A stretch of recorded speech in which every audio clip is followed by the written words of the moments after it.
humanity has yet to solve this one issue, money. As President Trump and DOGE begin to investigate the gold reserves at Fort Knox, it'll serve as a reminder of why gold, silver, and fiat have all failed as monetary systems. Under a gold standard, those who control the supply can always manipulate it or lie about their holdings. This allows the supplier to issue notes or paper money which is believed to be backed by gold, but in reality, it's backed by nothing.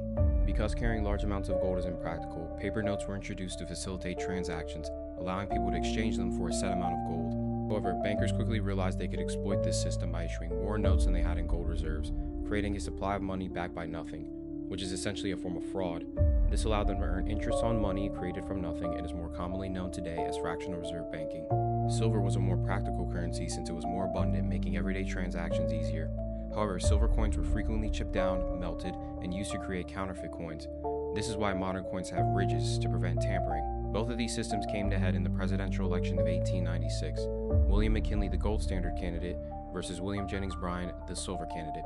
After the Coinage Act of 1873, also known as the Crime of 1873, the U.S. effectively moved away from bimetallism and placed the nation on a de facto gold standard.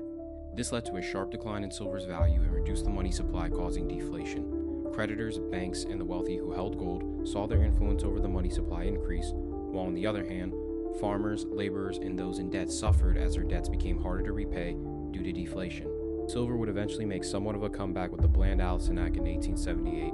However, this divide became the central issue of the 1896 election, with Bryan advocating for the free coinage of silver to expand the money supply and ease the burden on the working class, while McKinley defended the gold standard as a symbol of economic stability.